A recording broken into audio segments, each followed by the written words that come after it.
Innal hamdalillah asyhadu an la ilaha illallah wa asyhadu anna Muhammadan abduhu wa rasuluhu alladzi la nabiyya wa la rasula ba'dah. Allahumma shalli wa sallim wa barik ala Muhammad wa ala alihi wa sahbihi wa man tabi'ahum bi ihsan, amma ba'd. Hadis nomor 632, halaman 263. Pembahasan tentang bagian akhir ini tentang ragam zakat mal. Kalau tidak cukup ya nanti di dua kajian kan.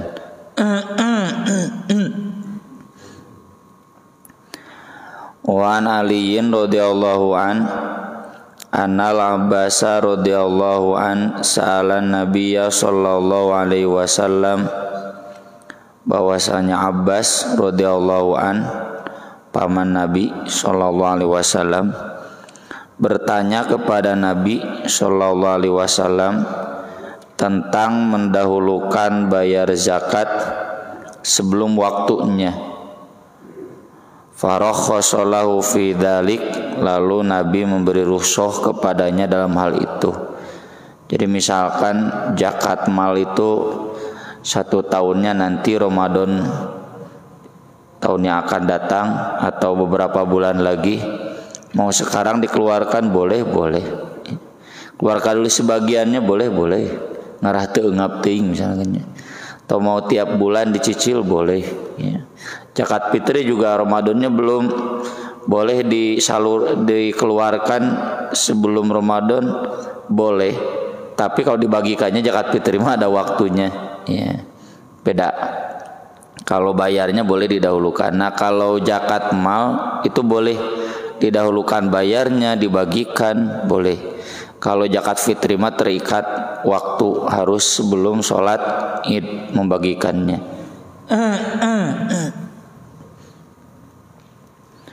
Kemudian dari Jabir dari Rasulullah SAW, beliau bersabda, laisa fi ma duna khamsi awaqin minal warik shadaqatun.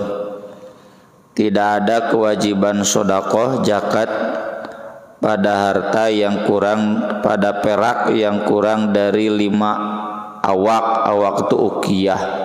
1 uqiyah itu 40 dirham. Jadi kali 5 berarti 200 dirham. Ini menjelaskan nisab perak yang punya perak simpanan ya, harta perak atau uang perak itu zakatnya sampai 200 dirham. Kemudian walaisa fi maduna khamsi dzaudin minal ibil shadaqah. Tidak ada kewajiban shadaqah zakat bagi unta yang kurang dari 5 ekor. Ada 4 ekor belum zakat, 5 ekor zakat, 1 kambing zakatnya. Dan sudah dibahas dulu rinciannya. Walaisa fi maduna khamsati ausukin minat tamri shadaqah, dan tidak ada kewajiban shadaqah atau zakat bagi kurma yang kurang dari 5 wasak. 1 wasak itu 60 sok, berarti kalau 5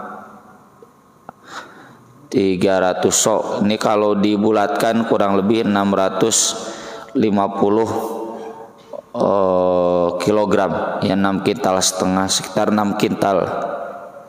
Jadi kalau hasil kurma kurang dari 6 kintal itu belum terkena kewajiban zakat. Dan semua jenis pertanian yang bisa ditakar, ditimbang. Soalnya kalau jati susah ditakarnya ya, albasiyah.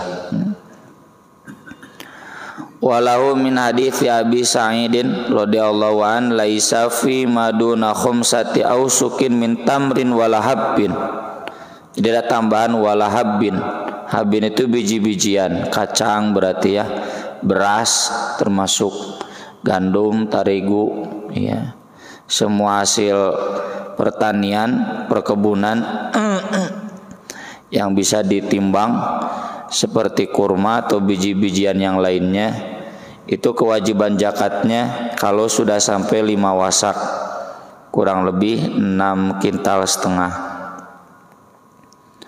Kemudian dari Salim bin Abdullah, dari ayahnya yaitu Abdullah bin Umar, anin Nabi sallallahu alaihi wasallam qala fi ma saqatis sama'u wal uyun, pada lahan yang disirami oleh hujan dan mata air dari pegunungan.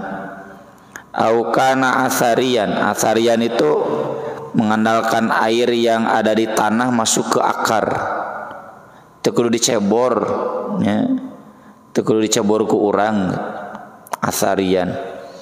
Al usru zakatnya 1/10 atau 10%. Wa fi masuqiya bin nadhi, dan yang disiram dengan unta. Nadhi itu unta pembawa air, maksudnya disiram sendiri. Nisful usri, 1/2/10, jadi 5%. Ya. Jadi kalau panen beras ini pakai mata air dari gunung atau hujan, teu kudu ngahaja ngalacai dicebor ya, maka itu zakatnya 10%. Tapi kalau kita berusaha ngebor sibel ya, toa sumur bor, dan airnya digunakan untuk menyirami tanaman tuh 5%, karena ada modal air itu. Dalam riwayat lain, aukana ba'lan itu pakai tenaga manusia, al usru. Wa fi masuqiya bisawani awinad, yang disiram dengan tenaga hewan, nisful usri, 1/2/10. Maaf, tadi ba'lan itu tanaman yang airnya dari dalam tanah ya, nggak usah disiram. Yang bisawani awinadhi pakai tenaga khususnya, paranti nyebor kayak di dinas pertamanan ya, diturunkan tangki-tangki petugasnya menyirami tanaman. Itu kayak di tanah suci begitu ya, hampir semuanya. Menteri gitu para rai ya. Maka itu nisful usri. Kemudian dari Abu Musa al-Asy'ari dan Mu'adz annan radhiyallahu anhuma anna Nabiyya sallallahu alaihi wasallam qala lahumma la ta'khudha fi shadaqah illa min hadhil asnafil arba'ah. Jangan mengambil zakat kecuali dari 4 jenis ini, asyair, al-hintoh, ini gandum dua-duanya, gandum syair, gandum hintoh, wazzabib, kurma kering, watamri, kurma basah. Maksudnya tentu berlaku kias ya kalau dalam zakat itu, yang seperti gandum, yang seperti kurma, bisa ditakar, bisa ditimbang. Walid Daraqutni an Mu'adz, sementara riwayat Ad-Daraqutni fa amal kitha, adapun bonteng kitha mentimun, wal bitih semangka, war rumman delima, wal qosob tebu atau bambu qosob itu. Faqad afa anhu Rasulullah sallallahu alaihi wasallam, Rasulullah sudah memaafkan. Jadi ini meski hadisnya doif, tapi ulama ijma ya, sayur-sayuran tuh nggak ada zakatnya. Sosin, kangkung, bayem, dahe senimbangna. Meski di pasar mungkin saja ditimbangan dibungkut, apalagi kayunya bambu, kumaha nimbangna. Kayu jati kan dihitung mata, dihitungna kibik kan. Ya, dihitungna kibik, dan itu nanti zakatnya zakat dagang ya, masuknya zakat perdagangan. Dan mual mungkinnya yang punya lahan kayu kemudian kabeh dipakai usorahan pastinya dijual ya. Sayur juga nggak mungkin dimakan semua, mungkin dimakan semua jika kamari zaman Covid ya, kita ke Pangalengan sosi nunggu sisi jalan dari Pariceunan buruk, da tukang mie ayam na libur ya, dibawa ke Bandung beaku ongkos, jadi tos diantep numbade mangga gitu. Karena tukang mie ayamnya libur, jadi sosinnya dibiarkan. Nah itu hasil pertanian sayuran tidak ada kewajiban zakat, atau perkayuan tidak ada kewajiban zakat. Itu nanti zakatnya zakat perdagangan saja. Lalu kalau tadi beras sudah di zakat pertanian lalu dijual, ada zakat perdagangan tidak? Kalau sudah dizakati berarti sudah selesai, tidak double zakat. Kalau zakat pertanian sudah dizakati, jadi ketika didagangkan nggak perlu zakat lagi. Kenapa? Karena zaman Rasul juga yang namanya pertanian kurma dan mungkin dimakan semua, yang pasti dijual. Tapi kewajiban yang Rasul jelaskan hanya zakat pertaniannya, ya. Gandum nggak mungkin dimakan semua, kumahakeun, pasti sebagiannya dijual. Tapi kewajiban zakatnya hanya zakat ketika panen saja, bukan zakat perdagangan, begitu ya. Bapak-bapak nu gaduh sawah di lembur, kalau memang hasil panennya sampai genap kintal setengah ya, genap kintal setengah teh berarti 13 karung 50 kiloan ya, karung aci ya. Nah itu ada kewajiban zakat. Tapi kalau kemudian sebagian dijual, nggak usah ada zakat lagi ya, karena sudah dizakati itu. Kemudian wa an Salim bin Abi Hathmata radhiyallahu anhum qala amarona Rasulullah sallallahu alaihi wasallam, Rasulullah sallallahu alaihi wasallam memerintah kami, idza kharastum, jika kalian menaksir, fakhudhu, silakan ambil, wada'us thuluth, tapi kurangi sepertiga. Fa in lam tada'us thuluth, jika kalian tidak mengurangi sepertiga, fada'ur rubu', minimal seperempat ya. Dalam hadis berikutnya dari Attab bin Usaid radhiyallahu anhu qala amara Rasulullah sallallahu alaihi wasallam an yukhrasal inabu kama yukhrasun nakhlu. Rasulullah sallallahu alaihi wasallam memerintah untuk ditaksir anggur sebagaimana ditaksir kurma. Wa tukhadhu zakatuhu zabiban, tapi yang diambil zakatnya yang kurma yang sudah kering, bukan kurma yang masih basah yang baru dipetik ya. Maksudnya begini Pak, zaman dulu belum ada alat penimbangan yang besar, maka otomatis untuk menghitung zakat itu ketika panen ditaksir ya. Nah dari hasil taksir itu kurangi sepertiga. Misalkan 1 ton berarti diambil zakatnya yang 700 kilo ya, jangan dari 1 ton itu, karena kan kemungkinan susut ya. Ya kecuali kalau memang sekarang sudah zamannya canggih ya, ditimbang yang besar akurat. Panai namanya mobil truk Toronton lagi aya timbangan. Dulu kan belum ada timbangan seperti itu. Kalau ada timbangan begitu ya akurat silakan, berarti yang 10%, 5% berlaku. Tapi kalau nggak ada alat timbangan, alat ukur yang besar yang bisa akurat, dan kalau satu-satu lama, ditaksir aja boleh ya. Petugas zakat nih, bapak-bapak deket ya, pengurus DKM bagian zakat, ditaksir saja, tapi nanti dikurangi sepertiga atau minimal seperempat. Jadi dari 1 ton dihitungnya 750 kilo, ya 7,5 kintal. Jangan mutlak 1 ton, kecuali tadi kalau memang ada timbangan yang besar, ya tentu lebih akurat, itu lebih baik.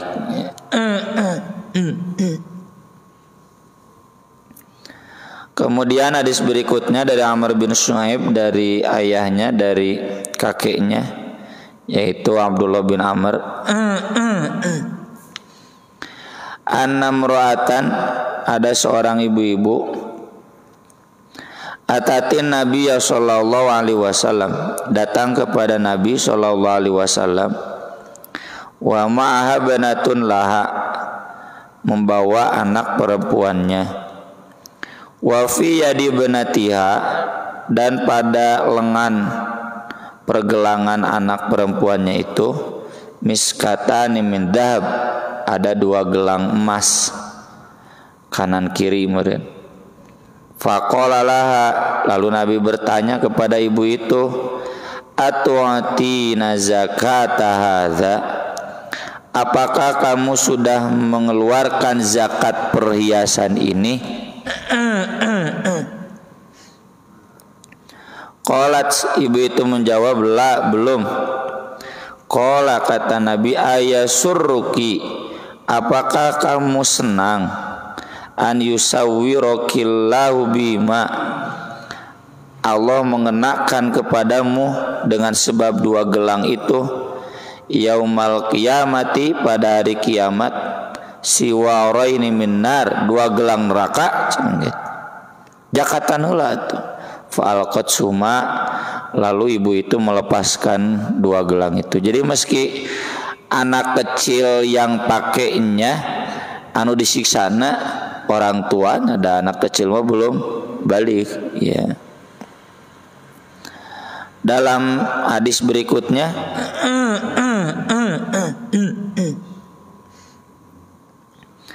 masih tentang zakat perhiasan, wa an ummi Salamah radhiyallahu anha annaha kanat talbasu awdahan, bahwa Ummu Salamah pernah memakai perhiasan min dhahab, emas. Faqalat, Ummu Salamah bertanya, ya Rasulullah, wahai Rasulullah, akanzun huwa, apakah ini harta haram? Kanzun itu harta haram. Arti asal kanzun itu harta simpanan yang disimpan di bawah tanah. Dulu setiap rumah itu ada ruangan bawah tanah yang simpenan berharga.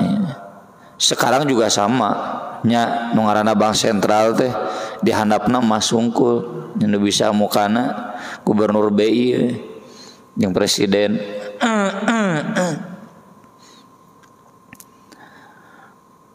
Apakah ini termasuk kanzun? Maksudnya harta simpanan yang haram yang belum dizakati. Kata Nabi, idza addaiti zakatahu falaisa bikanzin, jika kamu menunaikan zakatnya maka bukan kanzun. Nah, dari sini Bapak, zakat perhiasan itu ada 2 fikih. Fikih yang pertama yang dohir, tuh berarti sebelum dipakai harus dikeluarkan zakat. Terlepas berapa gram banyaknya, terlepas berapa karat, ya. Pokoknya mah dek sabaraha gram wae dipake mah keluarkeun zakat.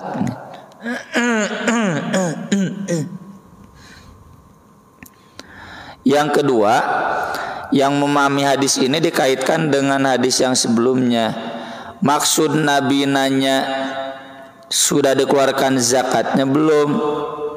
Kalau diuraikan, ini zakatnya sudah nih, so belum, sudah dikeluarkan zakatnya belum, gitu. Jadi kembali ke dalil umum. Yang tadi juga sama, Ummu Salamah tanya, ini saya pakai perhiasan, apakah haram? Tidak. Kalau sudah dikeluarkan zakatnya, maksudnya kalau sudah nisab dan lalu dikeluarkan zakatnya, sudah haul lagi, maka bukan harta yang haram. Gitu, ada yang mau begitu. Dan amannya kan saya tawarkan lebih baik memahami yang pertama lebih aman. Jadi kalau itu memang perhiasan dibeli untuk dipakai, keluarkan zakatnya langsung biar leluasa pakainya meski belum nisab dan haul gitu. Kecuali emas batangan mah aku udah dipakai. Emas batangannya disimpan kalau belum sampai 85 gram belum jatuh kewajiban zakat ya. Kalau sudah 85 gram dan lewat 1 tahun maka nanti harus terkena atau dibayarkan zakatnya. Kemudian hadis berikutnya ini yang sudah kita singgung kemarin tentang zakat dagang dari Samurah bin Jundub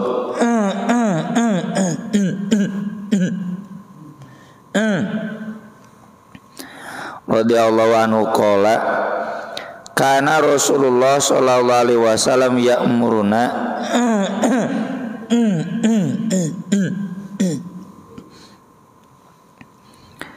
Rasulullah sallallahu alaihi wasallam memerintah kami an-nukhrija shadaqah mengeluarkan zakat minal ladzi nu'iddu bukan na'udduhu nu'iddu lil bai dari yang kami peruntukkan untuk dijual ya. Nih kemarin saya cerita kalau kita baca lengkap hadisnya Samurah itu sedang menjelaskan mana barang yang dikeluarkan zakatnya, mana yang tidak. Kalau barang yang tidak diperjualbelikan, barang yang dipakai, maka tidak zakat. Tapi kalau barang ini diperjualbelikan, maka dijakati. Contoh, Bapak punya toko, da mobil nama jeung toko nama tadi diperjualbelikan banyak. Yang diperjualbelikan naon meureun material semen, besi, ya, cat, paku, teh nu dihitung zakat. Gitu maksud di sini teh, ya. Bukan bermaksud setiap kali dagang maka sebelum diperjualbelikan dihitung yang terkena zakatnya sebelum dijual, istilahnya dari harga beli.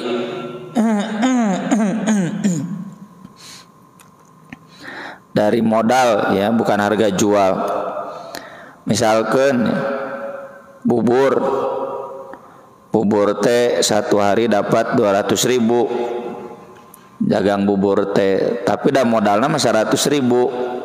Maka menurut fikih ini yang dihitung zakat itu dari yang 100.000-nya. Loh mun kitu ai tukang gorengan modal cenah Pak Ustad 150.000, bebeunangan 175, yang 200 teh hese. Jadi 1 hari 25.000 sampai 50.000. Zakat dihitung tina 150 gitu. Kalau pakai fikih yang itu. Cuma mohon maaf saya pribadi tidak ikut fikih yang itu karena memang makna hadisnya bukan demikian. Hadis ini menjelaskan mana barang yang dizakati perdagangan dan mana barang yang tidak dizakati. Jadi mobilna, tokona, listrikna pan tadi diperjualbelikan. Ya kecuali toko listrik, anggar toko listrik dan listrik namun mau diperjualbelikan. Kecuali PLN yang memperjualbelikan listrik silakan. Ya. Kan listriknya, biaya listrik kan lumayan, biaya air lumayan teh. Itu didagangkeun cai nama. Ya, itu tidak termasuk pada kewajiban zakat. Yang kedua, dalam asar-asar yang sahih yang sudah saya inventarisir dan ditulis di website At-Taubah, semuanya searah bahwa zakat dagang ini sama dengan zakat mal. Kembali ke hadis yang kemarin, laisa fi malin zakatun hatta yahula alaihil haul. Tidak ada kewajiban zakat pada harta sehingga lewat 1 tahun. Jadi dihitung wajibnya itu setahun sekali, meski boleh tadi bapak bayarnya tiap bulan lagi sekarang. Kalaupun udah tiap bulan ternyata akhir tahun kelebihan bayarnya, ya nggak apa-apa, diniatkan sedekah, mun kurang tinggal ditambah gitu. Yang ketiga, berlaku nisab tentu, karena zakat itu diperuntukkan diwajibkan kepada yang kaya. Yang miskin mah nggak wajib zakat, kan zakat harta itu buat orang kaya. Apa standar kaya itu? Standar kaya itu hadis tentang emas yang kemarin. Kalau ada 20 dinar, 1 dinar kan 4,25. Kalau 20 dinar berarti 85 gram. 85 gram kurang lebih 65 juta. Jadi kalau dalam 1 tahun nilai atau keuntungan dan barang yang dimiliki itu sampai 65 juta, ya, maka terkena kewajiban zakat. 65 juta berarti ya sebulan 5 jutanya. Kurang tuh 5 juta mah ya punten, bukan bermaksud menghina. Seperti pedagang kecil kan, da sigana saya 5 juta teh. Kayak saya tanya jamaah saya tukang gorengan, siapa 50.000? Ya kerame, cenah sih 100 ke boyana nalaraek. Kalau 1 hari 100, munpul dagang 3 juta, nggak ada kewajiban zakat. Nah itu jadi seputar zakat perdagangan.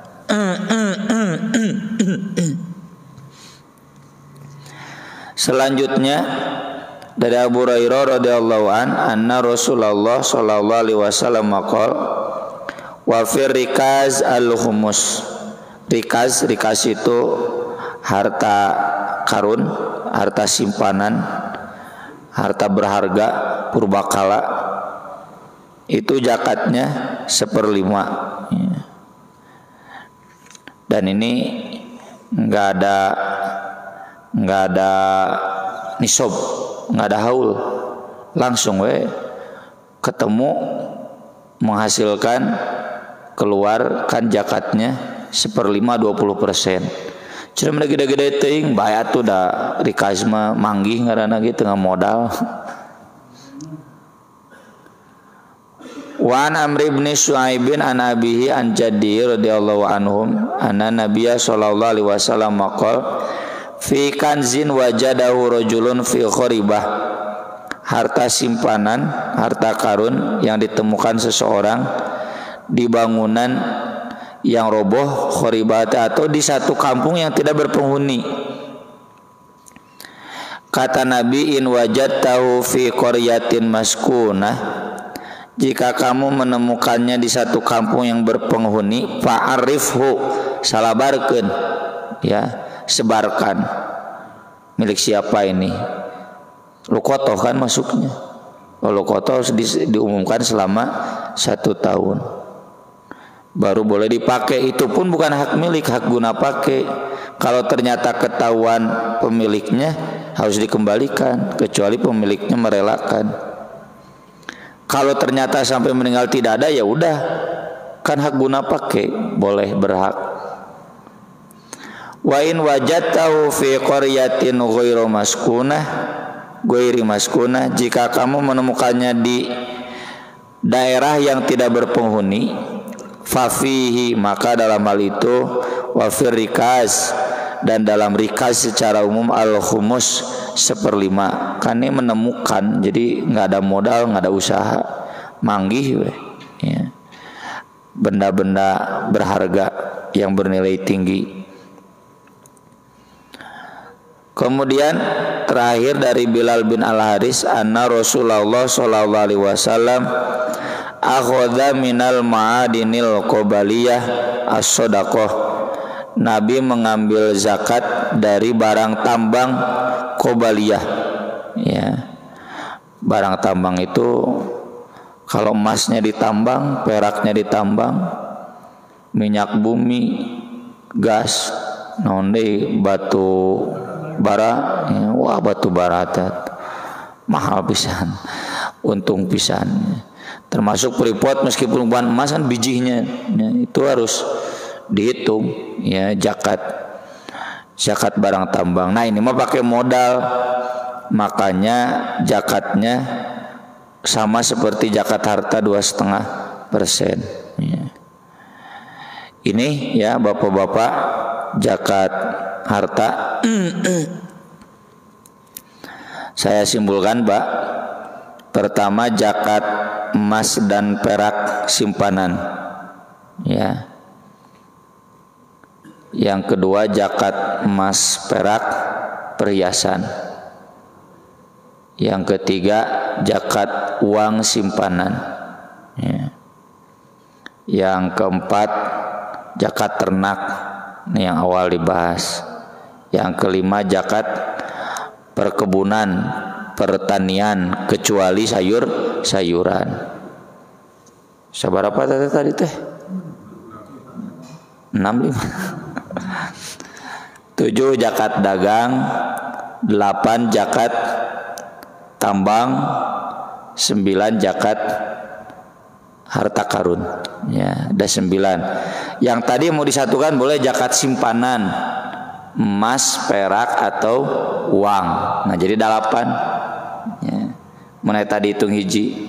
Kalau dipisah zakat simpanan emas perak, zakat simpanan uang, senilai emas, jangan senilai perak, senilai emas, berarti ada 9. Sisanya nanti zakat fitri. Itu mah zakat fitri mah bukan menghitung kaya miskin kan, semua orang harus zakat, tidak ada nisab. Ya. Sekian pembahasan tentang zakat mal, dan ini sekali lagi sebagaimana kita bahas kemarin, zakat ini sama-sama saling mengerti lah. Bapak sadar ya bahwa sholat kita termasuk saya mau diterima ku Allah, fawailul lil musallin alladzina hum an sholatihim sahun. Kalau wayam naunal maun, al maun itu kan nomor satunya zakat, yang kedua pinjaman. Al maun teh bapak punya uang di injeman, mau, nah itu berarti sholatnya rusak kan nih ya. Apalagi zakat ya, jadi itu sadar. Yang kedua juga kesadaran pengurus. Apa pengurus DKM tagih zakat mah riweuh ya, soalnya pengusaha enak ngitung hutang lain ngitung zakat. Riweuh ku ngitung hutang, harus ditagih zakat itu. Jadi itu mengingatkan, termasuk menghitungkan Ban ya. Karena kita zakat itu tujuannya membersihkan hati, membersihkan harta. Jadi harus betul-betul terjamin. Ini kalau perlu ada Dewan Syariah Zakat ya. Jadi petugas zakat nagih hitung mun ragu telepon tuh Dewan Syariah Zakat teh, Pak Ustadz, Pak Haji, ini gimana begini. Jadi enak ya. Bapak-bapak mujaki bersih hartanya, bersih hatinya, fakir miskin tersantuni ya. Kan jaring pengaman sosial di Islam itu yang paling utama adalah zakat. Kalau zakat jalan nggak usah ada BPJS sebetulnya ya. Ada BPJS teh nya ku aya zakat mah insyaallah, dengan kulantaran teu jalan jadi BPJS teh lanat ti Allah BPJS gara-gara zakat teu jalan ya. Aku qouli hadza wa astaghfirullah li wa lakum wa sholatu wassalamu ala Rasulillah. Wassalamualaikum warahmatullahi wabarakatuh. Wa man tabi'ahum bi ihsan amma ba'd. Mangga kita buka sesi tanya jawab. Barangkali ada yang mau bertanya, Bapak-bapak. Mangga Pak Haji. Ustaz, mengenai zakat emas itu kan ada yang di perhiasan yang dipakai atau yang tersimpan batangan, itu mengeluarkan zakatnya setiap tahun sama gitu keduanya atau beda Ustaz?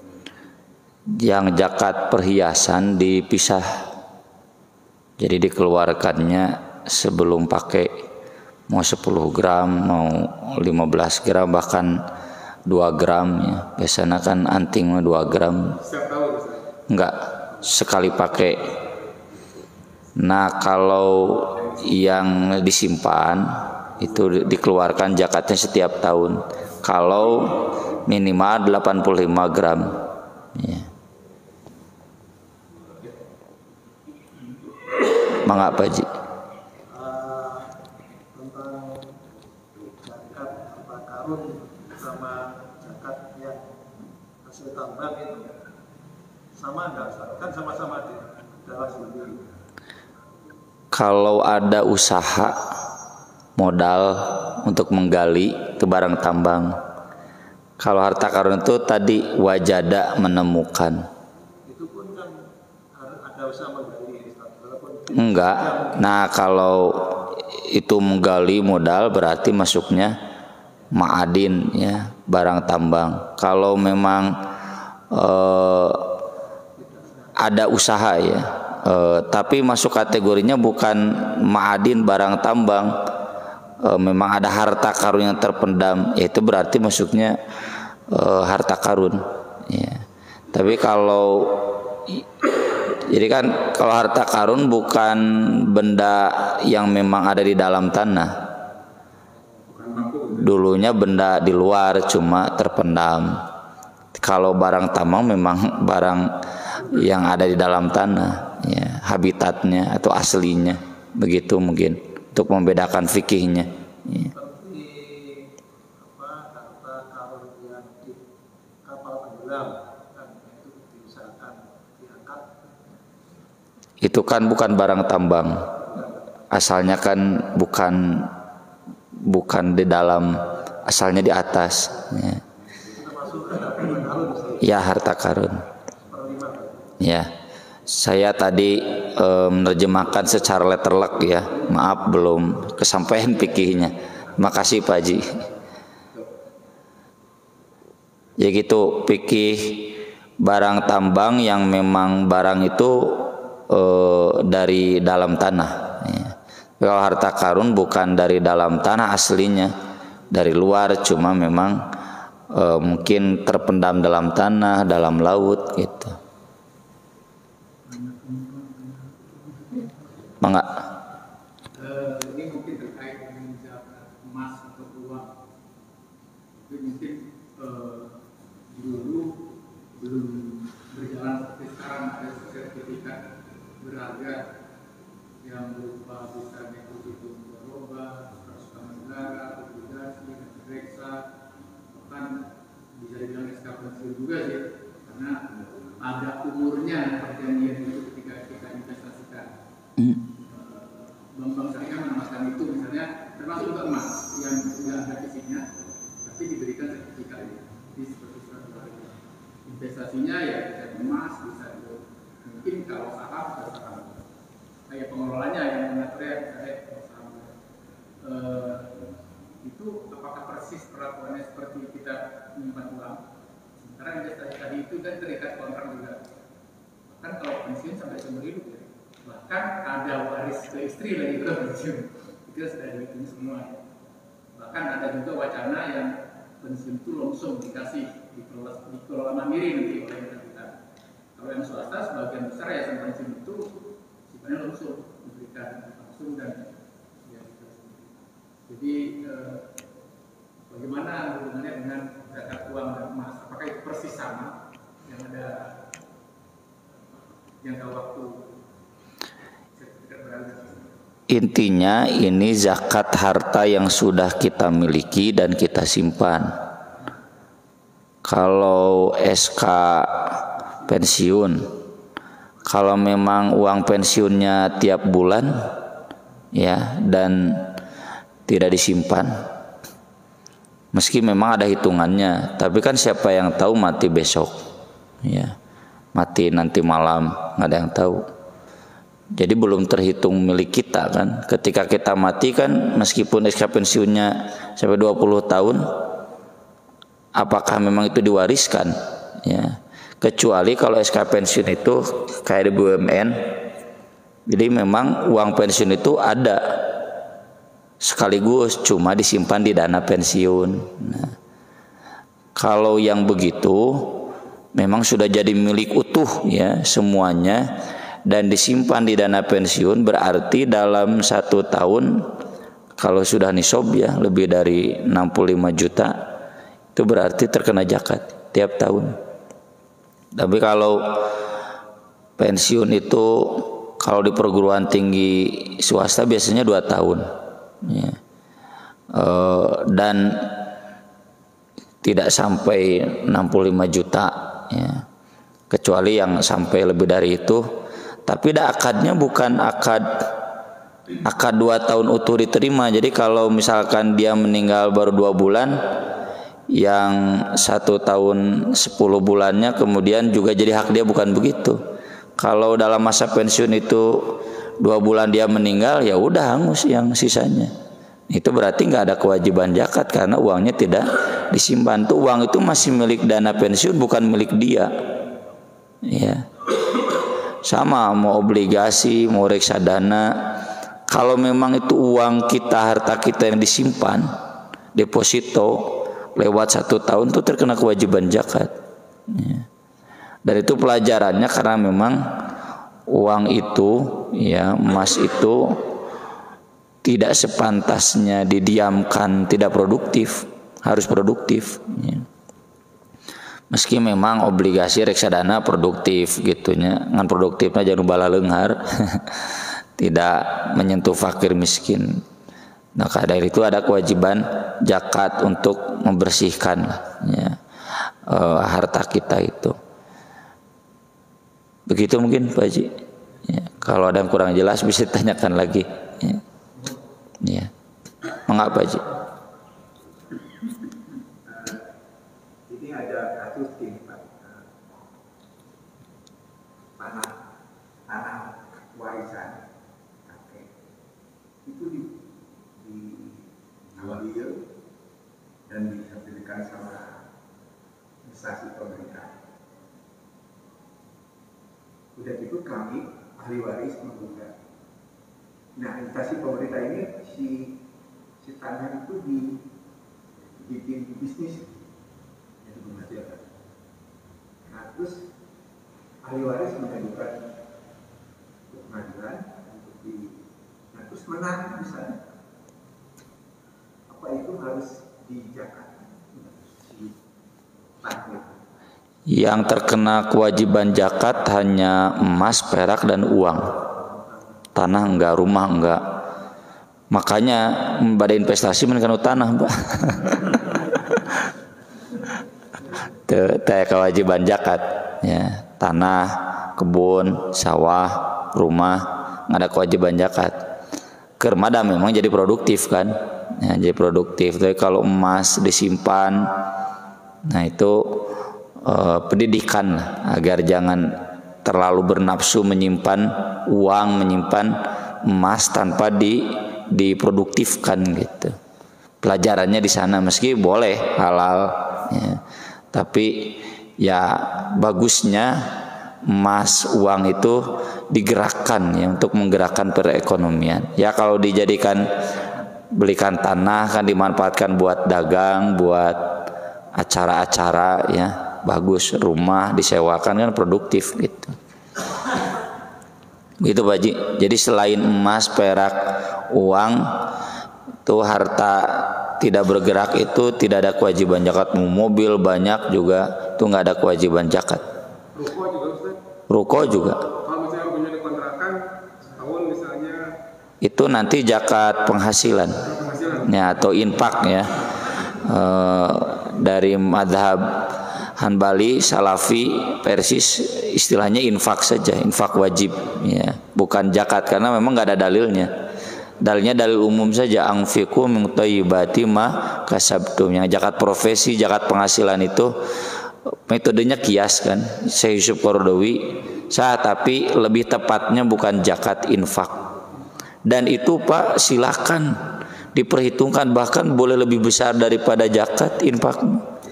Jadi misalkan Bapak sebagai DKM tahu nih Pak Haji ini rukonya banyak, tokonya ruko ya disewakan banyak, ya itu boleh tagih 2,5% Pak, 10%.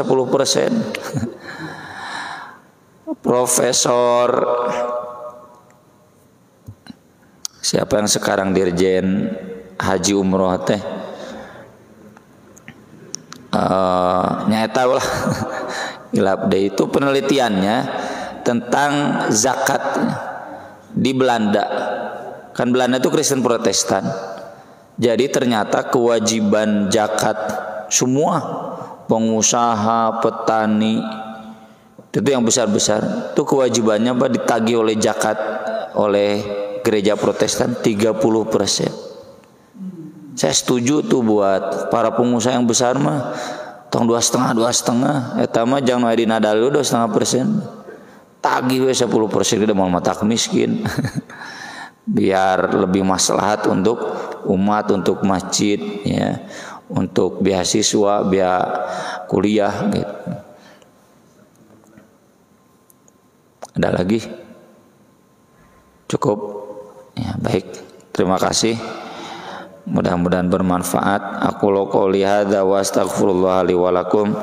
Subhanakallahumma bihamdik asyhadu an la ilaha illa anta astaghfiruka wa atubu ilaik. Wassalatu wassalamu ala Rasulillah. Wassalamualaikum warahmatullahi wabarakatuh.